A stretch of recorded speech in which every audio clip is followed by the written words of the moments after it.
Chapter 6: How to Become a Hacker, the painstaking guide to becoming an actual hacker.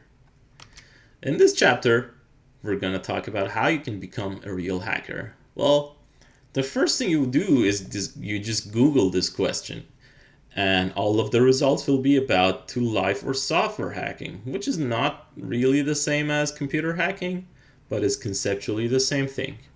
And they will flame you about hacker attitude. They're just going to tell you you need to have the hacker attitude to become a hacker. Well, you certainly do need the attitude, but attitude is not enough to be a hacker. What we're talking about is information security hacker, also known as computer hacker.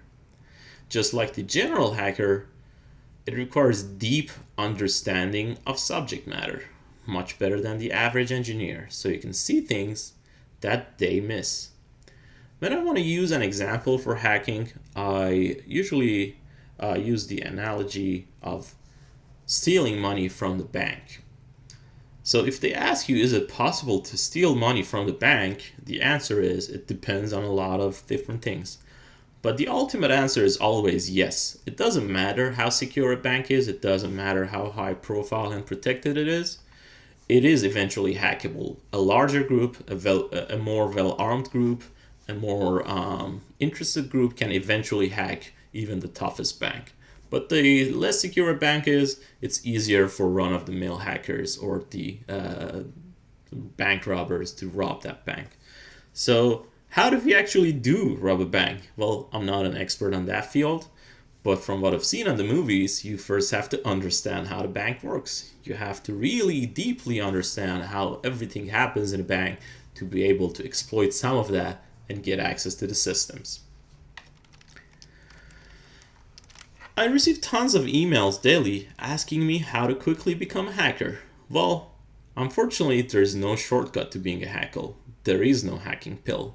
You can't really be a hacker overnight or over 3 months, unless you're just happy to be a script junkie.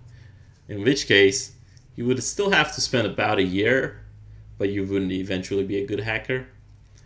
So what I say is that mastery of any subject field requires 5 to 10 years of education and practice. And the same applies to hacking, which is an advanced topic. First, you need to know computer programming, because computer programming is understanding how computers talk and think. And without it, one cannot hack computers. You certainly can hack people, but computers have their own language, and we have to understand that. A hacker must be a master programmer. C programming is definitely required because that's how the hardware works, but also at least one high-level language such as Java, PHP, and Python is required because a lot of modern applications are high-level. You also need to know some software engineering and programming language theory to be able to be a good hacker. A hacker also needs to know computer networking. Although computer networks are based on computer science, they're completely different from computer programs. Networks are important because they enable remote access. Hackers don't really want to hack locally. They don't want to walk over to a computer and hack it there. They would prefer to sit at their homes or at their offices and hack over the internet. So a hacker needs to have a full comprehension of TCP/IP, which is the default internet protocol stack. They need to understand network architectures and designs, and they need to recognize bottlenecks and weak points over the computer networks. Hackers definitely need to know web application security because it's a trending topic and it's relatively easy. It's also a very high impact topic. A good starting point is the OWASP top 10 list, which we talked about. You can just Google that and read through the list. And OWASP in general is a general good resource for understanding web application security.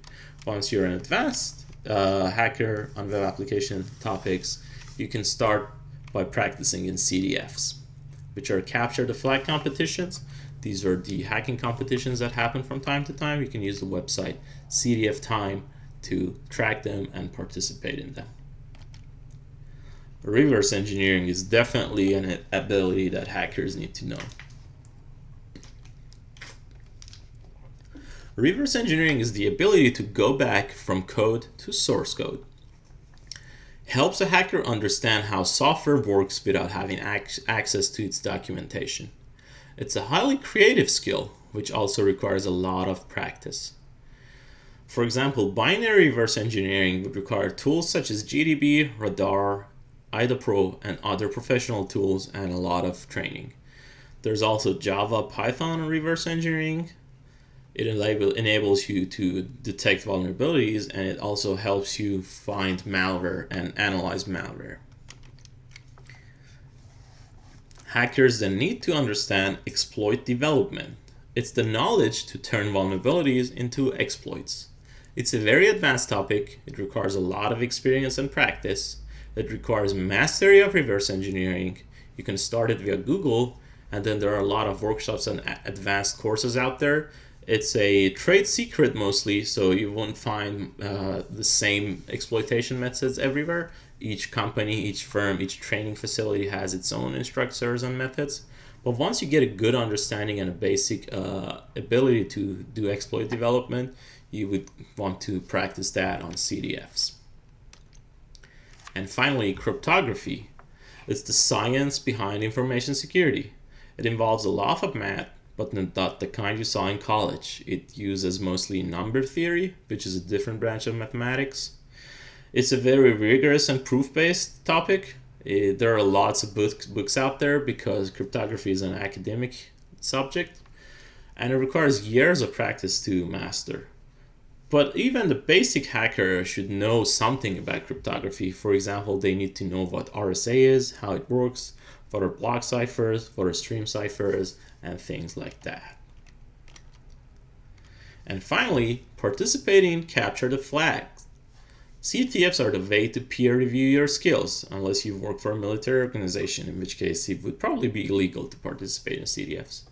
They help you hone your skills against other hackers. That's how CTFs work. A bunch of hackers go to an event and compete against each other.